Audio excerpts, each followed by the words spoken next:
Alright guys, time to carry on with some more Warhammer Fantasy, and this will be my first game following the big tournament, NatCon, in the weekend.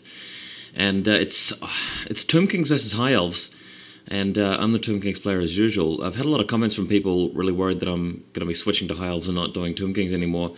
Although I've started my new High Elves army this week, and this isn't the High Elf army that I've started, it's my opponent, it's somebody else's army. Although I've started a new High Elf army myself this week, I'll obviously still be playing Tomb Kings and still doing Tomb Kings battle reports. There's nothing really to worry about as far as that's concerned. But a very important feature of this game is it's played on my in my new yellow table. I've flipped the table over and painted it yellow just to represent the desert lands of the Tomb Kings, and I think it's quite effective. This is at night time with my light on rather than light streaming through the window, so gives you a very different effect. But here we go.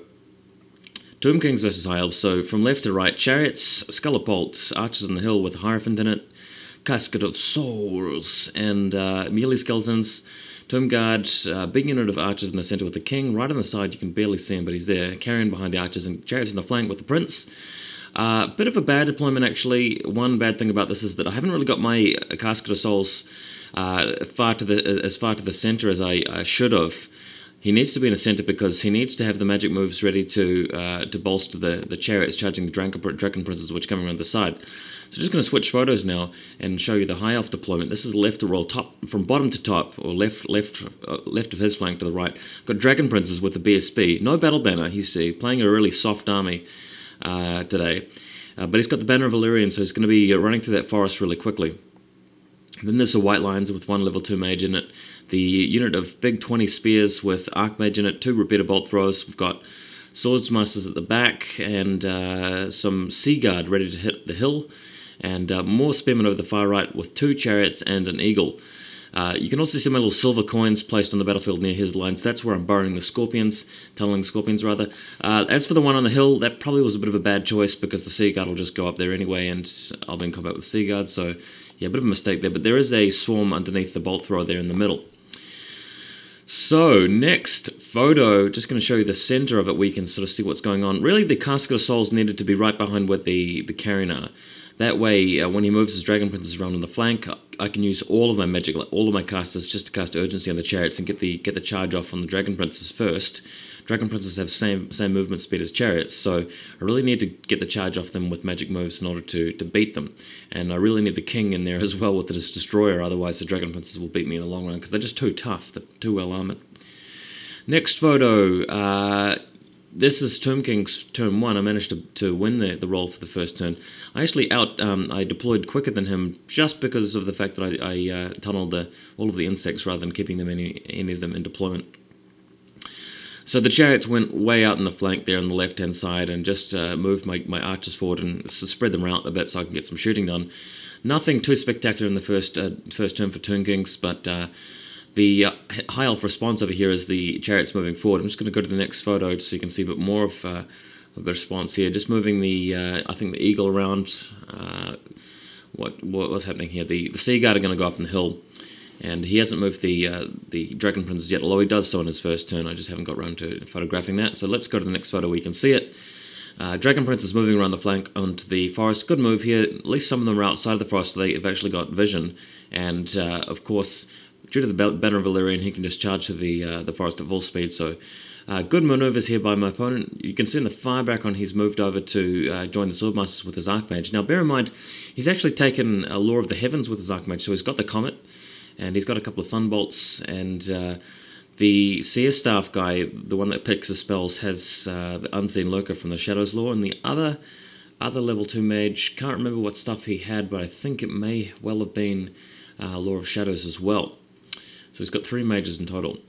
Next photo, looking at Tomb King's turn 2, you see the eagle in the middle of the far side there.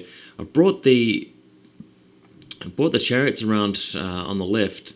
The scullipolts already destroyed one of the chariots, but hasn't managed to kill the other one. So I brought the scullipolts, brought the chariots around on the left. Initially I was going to move them around that piece of terrain, but turns out that I didn't really get that. Well, he just moved forward, so it was a bit of a bad plan in the end. What else is happening? The Hierophants moved behind the casket just so that he avoids being charged by the chariot. Unfortunately, I've positioned badly because the chariot will now hit the archers and overrun into the casket unless I can kill it, and I didn't quite manage to kill it. I left it on 1 wound, so hopefully those archers will be able to hold against the chariot. There is a small chance that will happen. In the foreground here, the Dragon Prince is getting ready to hit me, so I've just moved everybody out of range, got the carrion there, and the plan is just to move the carrion right in front of the Dragon Princes when they get too close, to hold them up for at least a little bit, and then I'll charge in with the king and the chariots and hopefully wipe them out that way. Next photo, just a sort of bit of view of what's going on here. The king, by the way, is in the unit with the archers, the mega unit, and his archmage is very far in the background, not really getting too many spells off just yet. But, yeah. Next photo. So this is really bad. I didn't actually kill the chariot, despite firing the Scullipult and all the archers at it. Still on 1 wound there. And also the eagle has charged the Scullipult crew. So looking pretty bad here on the left-hand flank. I made some slip-ups. Now I'm having to deal with it.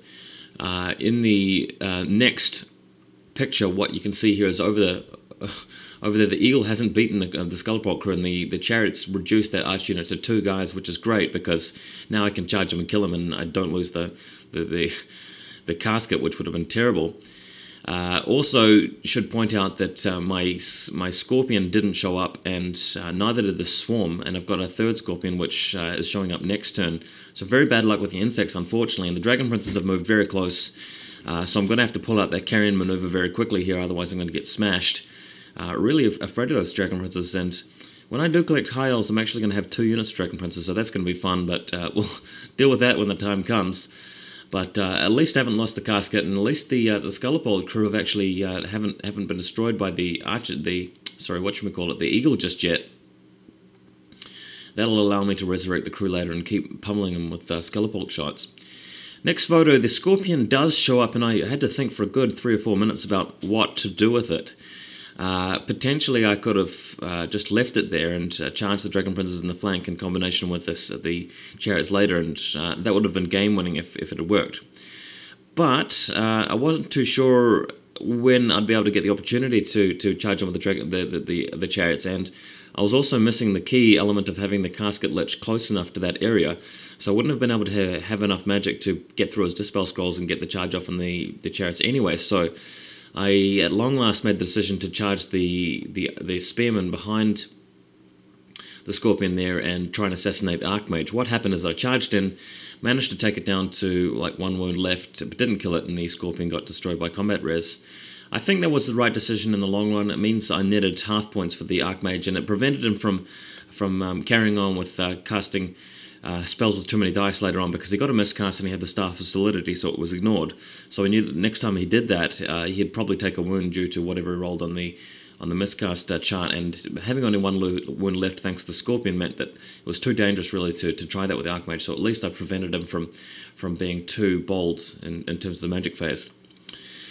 Next photo, oh man, although you can't really see anything going on here, what's actually happened is that he's landed a comet, like Comet of Cassandora from the Lore of Heavens, right in this area, so there's meant to be a big crater here where the comet's landed.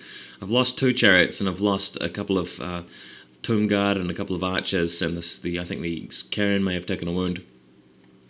But yeah, I didn't see that coming. The comet landed immediately. I didn't have a chance to sort of dispel it or anything. Well, I did in my own phase, but I let it through, and then I was going to dispel it later, but it landed, so that sucked. Anyway, have to deal with that. Only 1 chariot left, so looking less likely that I'll beat the Dragon Princes.